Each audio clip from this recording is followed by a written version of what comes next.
Hi, welcome to the Mom Series, The Misunderstanding of Multiplicity. My name is Maria. So happy Thursday. Today I wanted to make a video for Domestic Violence Awareness Month. October is Domestic Violence Awareness Month, and the color that we use to show awareness is purple. So I'm wearing purple, although I would be wearing purple most days anyways. Most of you that know me know that. Okay, so let's talk domestic violence. I think I've said I don't want to give trigger warnings, but I will say there will be triggering information in this, uh, in the form of examples, just a few short examples. So first of all, what I want to say about domestic violence is that it affects everyone, every socioeconomic status, rich, poor, every color, male, female, and children. It affects families. It affects people in the workplace. It affects um, it affects everything. Domestic violence, in the simplest terms, comes from people who don't have much control. They're out of control themselves and they want to control everything. Now, it is not about being a violent person. Not about waking up in the morning and saying, I think I want to beat up on my husband or my wife or my kids or whatever relationship you're in, female to female, male to male, whatever it is. Elder abuse, I know there's different awareness for all these different things. Elder abuse, child abuse, workplace abuse.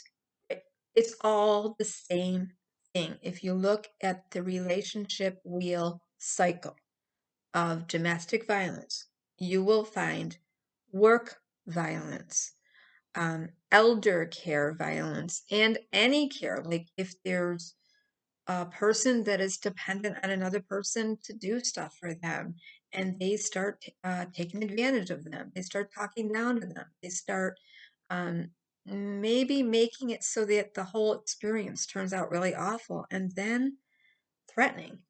Um, it's all emotional abuse. It's been highlighted in the media this past month and a half with Gabby Petito, Gabriel, uh, whoever everyone called Gabby Petito, and Brian Laundrie case. I think the saddest thing that we really have to realize is that domestic violence is not always a bruise on the face. It's not always a scratch on the arm. It's not bruises and bloodied lips and bloodied eyes, although it can get that way. It can get to there. It begins with controlling a person's money, controlling a person's ability to talk to people. That can look like you're out with your friend. I'm out with my friend, and somebody keeps calling, texting, 50 million texts. Not going to let you go. Want to know where you are every minute, tracking you. Trying to take your phone, trying to take your car, taking your car, not bring it back in time, taking your keys, locking you out. All of those things are domestic violence. They're all in the wheel of control. The other really common mistake is to think that something you or I could have done different would have stopped that person from escalating into verbal abuse, violent abuse, and I want to say this really clear. Speaking loud is not verbal abuse. There are some people that they could be hard of hearing. They just talk loud. That could be their culture. That's not yelling. I come from a big, loud family, and believe me, if you got us all together, you would think there might be yelling going on, there might be abuse going on. Oh, what's all that noise? Um, and in between the laughs and everything, you'd hear a lot of yelling, especially during a football game or over politics or whatever, or even God matters. So, and faith and whatever. So, people that talk loud and with expression are not being abusive. Uh, that said, people that won't back down, like what Brian Laundrie was doing in the bar to an older gentleman, talking to him about politics, and he just wouldn't back down, like what Brian Laundrie was doing, constantly fighting with the hostess, the waitress, and Gabby, and then the customers leaving the Mary Piglet's restaurant. Yeah. So that would be considered combative. Combative. Uh, Again, I just want to be ever so careful to make sure people understand if you're in a situation where you feel like maybe if you had made the bed better, maybe if you had gotten dinner on the stove earlier, maybe if, oh, here's another one, maybe if your husband or wife didn't have that phone call right before you walked in the room, maybe if your kids didn't upset the situation, maybe if, there are no maybe ifs. When a person starts to control you, to control when you get in your car and leave, when you come home, when you talk on your phone, when you take a phone call, when you go out with your friends to have a bite to eat or evening, a dinner and drink, whatever, when you're shopping, when you're having alone time, you're just alone and they want to monopolize your attention, they're trying to control you. There's all different forms of it. You can look at the media and see it, and it's pretty straight on, but you're going to see that most women and men go through a honeymoon cycle where everything gets better. There's a making up period of time, but I just call that a walking on eggshell kind of time. You don't know when you're going to step on the next landmine with that person because they're abusive. Um, some of the things I would say to look for is how a person treats their animal. I would say that if they're yanking on their animal, if they're screaming at their animal all the time, if they're, um, and I don't mean like playing, like, I mean like if they're being nasty to their animal, they're going to be nasty to you. And for all the single women out there dating, and for all of you mamas, you know who you are. If you have a son that is abusive towards you verbally, I don't care what emotional shit they've gone through during the year. If they continue to be abusive to their mother, they're going to abuse you. They're going to be abusive in the workplace. They're going to be abusive with relationships. And yet they'll know who they can get away with it with and who they can't too. They can appear very charming. They can appear very, they know how to blend. They know how to do the right thing. They know how to make everyone around them shut up and like realize they're the problem. Like they are masterful at manipulation. And the best example we have of that is Brian Laundrie at the domestic stop, really just taking control of the situation. The police show up, but who's controlling that situation? Brian is. Brian is right away orchestrating. She did that. I hit the bump, the curb in the road. We talked about that. Um, Control. It's about control. And many times it's just a person that is very weak. So there is no one face of domestic violence. Once it occurs, it's not going to go away. I've talked to men that were abused by their wives, and of course, it was turned around that they were the abusive ones. I've talked to women that were abused by their husbands, partners, boyfriends, girlfriends. And a lot of people feel like if you're in a boyfriend-girlfriend relationship or girlfriend-girlfriend, boyfriend-boyfriend, whatever, if you're just in a relationship but you're not married, you can't call it domestic abuse. Yes, it is. Any relationship That's domestic. We call our animals, they're domesticated because they live in a home. Okay, if you're in an environment, and that's a workplace too, if you're in an environment where the boss is really being demonstrative and abusive or whatever, it's abuse. But chances are they probably got a lot of domestic abuse going on too. Um, Separating people for the night never fixes the problem.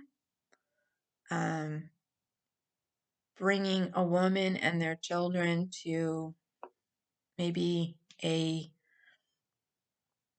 family member's house is then just endangering that entire family. We can look at Jennifer Hudson's situation and we know what happened there, with her sister who was trying to get rid of an abusive situation, and he went and he killed who? Everyone she loved. So, including children. So, this safe escape from an abuser is the most critical part. And sadly, once you've made your decision to get really in with an abusive person, and it's not your fault, but once you've stayed too long, the only way to really get out the right way is to have a whole new identity, a whole new location, press charges, make sure those charges stick, and hopefully get help for the person. That said, people that feel they own other people and that they can be possessive of another person generally stay that way their whole lives. And they may be separated from the person and never act out again, but they'll continue to be abusive in other relationships. It just doesn't go away. It's not something, I mean, I have known some men and some women that have gone to counseling for anger management, or they've been put on medication. They go off their medication or they forget their tools. They do the same thing. It really is a manipulative, controlling, demonstrative personality you're dealing with, and a very insecure, feeble, weak person who is going to just hurt you. And so I say look for all the telltale signs. If they treat their mother like they're shit, you don't want to go near them. If they have special times of the day where they get more abusive, or you notice little things, pick up on the little things. Some people can think, well, I'm being too sensitive. No. If somebody's with you and they're getting bristly and they're looking at you with disgust, and I'll tell you another one. When somebody's glaring at you, like you're just chatting away and everything's fine, and all of a sudden you realize they're glaring at you. They're hating on you, and they're gonna hurt you. Get away from them. I know it's hard. I know it requires sometimes going into a safe house, shelter, and your children being moved around, and it's a big inconvenience. And these people don't care that you're being inconvenienced. They care that they don't have access to you, that what they think they own, they no longer own. They're they they don't have their whipping board. They don't have their sounding board. They don't have their person they could verbally beat up on. It's not just physical violence. Don't always look for your friend to have a bruise on their face. It could be your friend coming to you being more isolated. It could be that you always went out with somebody and now they don't want to go anywhere. Or they're watching the clock every minute. Or their phone, the person's calling them on the phone. They're like, I gotta go. I'm sorry. Go. They make an excuse to saying, I gotta be to work. They're not even working. They're just going, somebody wants them. All right. Um, abusers want to isolate you. They want to make you feel like nobody else would love you. Nobody else would put up with your craziness. Nobody else would um, see the potential in you. Like, I think Brian helped Gabby in her adventure to live her dream and to live out loud and to show people the world as they traveled. And I don't really want to get into the whole Brian Gabby thing, but as it goes on, I do think that there was a kind of a competition underneath it all, that Brian was actually competing with. Gabby was the pictures, she was the face of nomadic static. Um, and she kind of had to try to like get Brian to be in the pictures, but then Brian really wanted to also say, well, I did that band. I'm a craftsman. I'm an entertainer. I'm an I'm a Neanderthal. I'm an triathlon, whatever he thinks he is, an outdoorsy man, whatever. It's a real insecurity. People that abuse are insecure. People that abuse, um, I could say a lot of things. I'm just gonna say they never rise to the occasion of their potential. So they're going to knock down everybody that does. You can spot a domestic abuser in the playground young. You can spot them in kindergarten and in nursery school, and it never goes away. It's really a sad video because I really just want to say, get away from those people because they never get better. You might say, well, it's only when they drink, or it's only when they drug, or it's only when they smoke weed, or it's only when they're broke, or they're really just on hard times, or they're having trouble at work, or whatever. You're just making excuses for them. They will always feel weak. They will never rise to their potential and their purpose in life, and they will always slap you down to make themselves feel better. And sometimes people get killed. So we're not talking about a person that just manipulates once in a while. We're not talking about somebody that talks trash once in a while. We're talking about somebody that is their MO they default to. They default to threatening, humiliating, demoralizing, blaming, shaming. And again, like I said in my other video, in your most intimate moment when you think, "Oh, it's okay, they're all better now, we're okay," they wait because you are their possession. You are their prey. So there's something very sinister about domestic abusers, and I believe you can identify them from young. And I think the sad part of this video is that I'm going to say again, I don't believe it can ever be fixed. I don't believe there is a rehabilitation I don't believe there's any rehabilitation for a person that's domestically violent. Anger management, yes, but there's I really do think it's getting them away from the person they think they can control. Um, I think they pick the people they want to be with.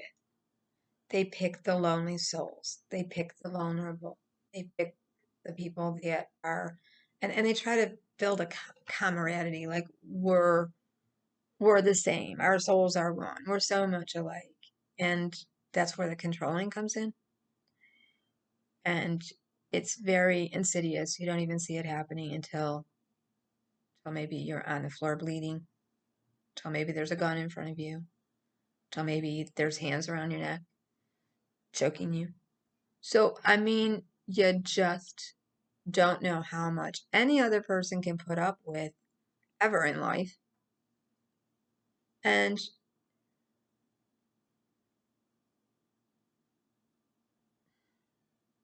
let me say it this way. I used to teach a class at a school that was called it was a intercommunication skills class for children that had been through trauma and violence. And these were children that acted out in their classrooms. And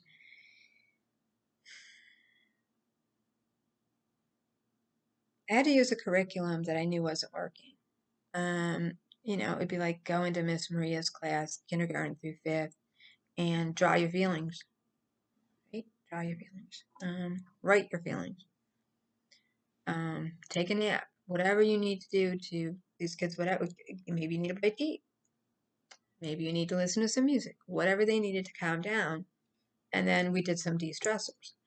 And we would always end with the angry ladder, identifying your anger from 0 to when you get to the top, you're going to blow up, right?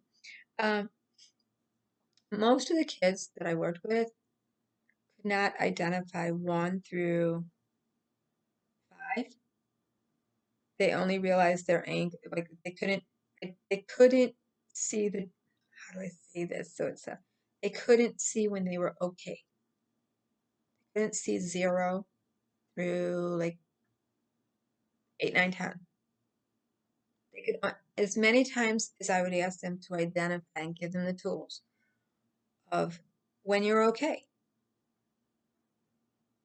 Couldn't they couldn't find a spot on that angry ladder where they were okay. They would just go right, even if you pointed out, well, you just said you feel like your anger is getting out of control at 10. Like you're doing this, and this, and then at 10, you're ready to blow up, right? But down here at 1, 2, 3, 4, 5, they could not put a feeling to it. So they could not identify their good feelings before they got to their out of control, I'm going to lose it feelings. And I think it's the very same way with abusers. And we used to call that back in the day, they have a short fuse. They're just hot-headed. They're cold and they're hot. No, they cannot, they don't know when they're at peace. There is no peace. They do not feel at peace. Maybe when they're asleep, maybe, but they'll tell you they didn't sleep good. So there are so many forms of domestic violence in so many shapes and forms it comes in. The most important thing is that you reach out if you're feeling intimidated or scared or creepy around a person. Someone's making you feel creepy. Someone's giving you the jitters. Somebody's just, we used to say when we were kids, somebody's giving you that icky feeling. Well, if you're in a relationship and you're getting an icky feeling, whether it's a work relationship, I don't care if you're the chef and waitress, or you're the manager and maintenance person, or tenant and whatever. Everybody should be on the same page. If there's one person that's being demonstrative and withholding and being uh, um, threatening all the time, or here's another one. If you feel like you can't talk to the person that's being abusive to you, like you can't have an open conversation with this person, you can't say, honey, I'm scared of you when you act that way. Or you can't just say, I don't want to be close to you because you just talk to me in a way that frightens me. And you could buy me all the jewelry or fix all my favorite meals or whatever it is people do to make it all better in their mind. Somewhere in their head, somewhere in your soul, this is not right. That's not your fault. What I'm saying is, we all know. We all know that's not a good person. I don't want to be around that person. What's needed is the opportunities to get away from that person. In Gabby and Brian's situation, I think what she feared, he already knew, was to be abandoned. That's what happened to her. She wanted to get away from him, but she needed Brian to drive the van. She needed Brian to do the cross country. She needed Brian. He knew she needed her. He knew she needed him. I mean, he knew she needed him to travel. She didn't want to be alone in the van. So in a marriage situation, when you got children, there are a lot of women that feel they need their husband, and vice versa. I need to stay in this marriage because my wife, my kids. So a man could be being just as abused, very much so.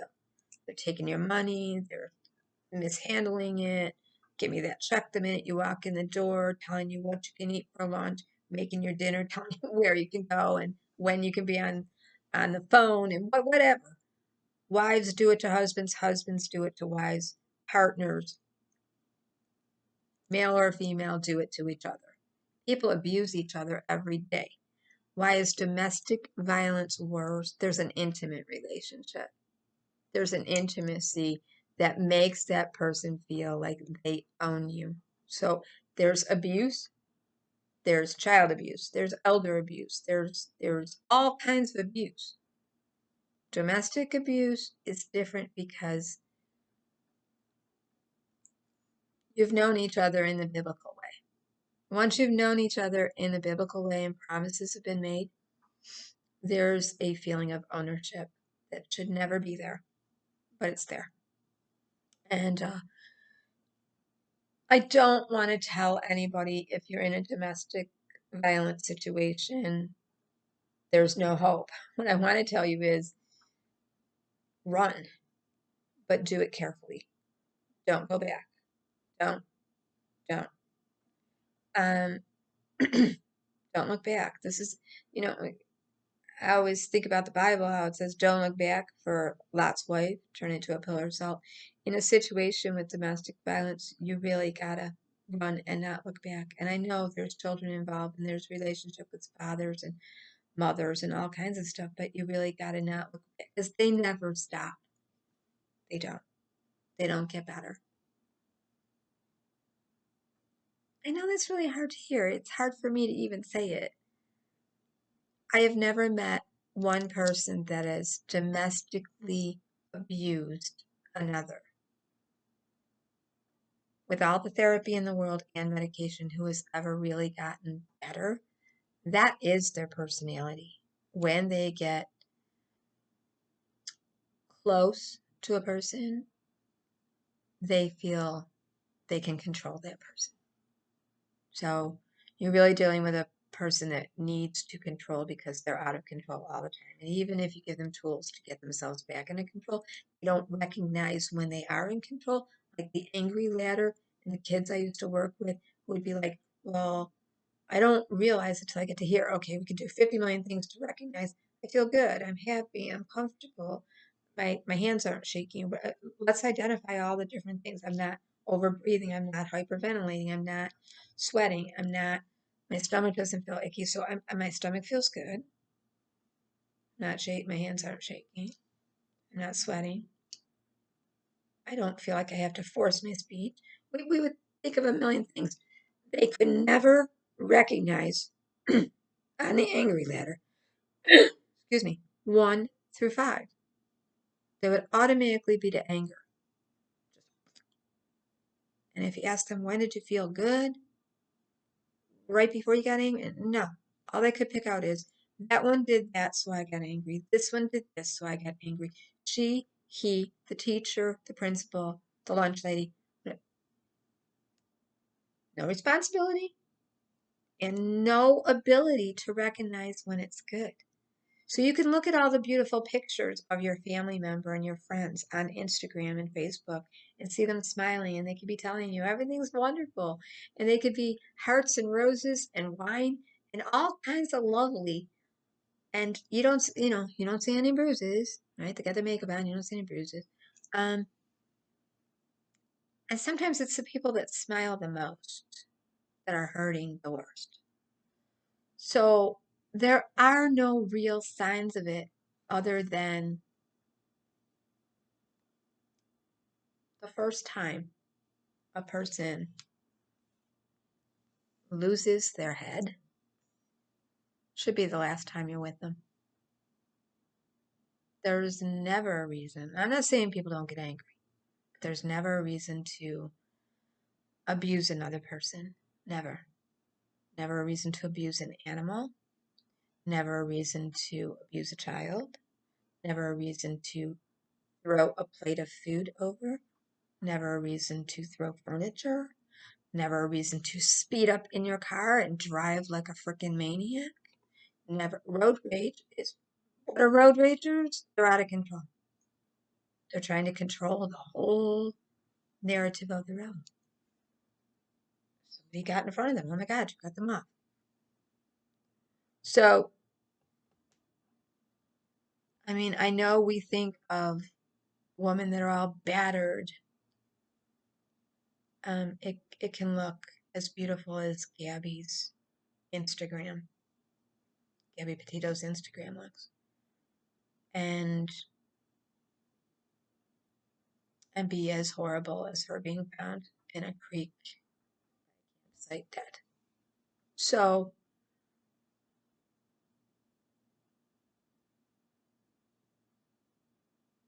we can only see the good moments and they're not identified.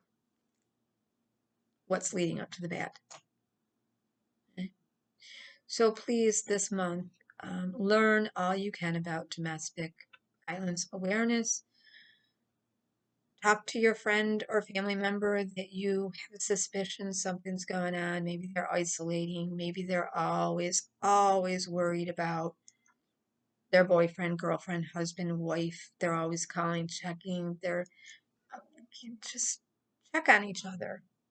And then if you know that someone is being abused, really encourage them to run and get away and stay away. And definitely call, and I'm going to list a few numbers for escape plans that are safe. Because the worst thing you can do is what the police did in Gabby and Brian's situation, is they separated them for a short time and brought them back together again, and that only makes it all escalate worse. And I just want to say, men and women that are violent to their partners domestically, men and women that have been intimate with each other and then abuse one another, are injustice collectors, and they hold grudges forever, forever, forever. There is no anger management that can really stop them from hurting someone. And again, ladies, if a young man is treating their father or their mother, authority people that have been there and loved them and given it, like, they're treating them like poo, they're talking to them like trash. And I believe Brian probably did talk to his parents like that. I believe Brian's parents are wrapped around Brian's dead finger, because I think he's dead. So, yeah, if that's the golden child or the one you always got to run for, you know, you could be raising a person that's going to be domestically violent. And you know when they're kids. You know when they're kids. They are the same kids that will hit a teacher. They'll hit another kid in class for no reason. They'll, they don't care. They don't care what could be the principal, it could be a priest, it could be a nun, whatever. It could be a nurse, it could be a doctor. Anybody, they're going to be in control. If they've done it from children, they're going to do it to who they're intimate with. They're going to beat up on those people emotionally and physically, verbally. Okay? So stay safe out there. Bye.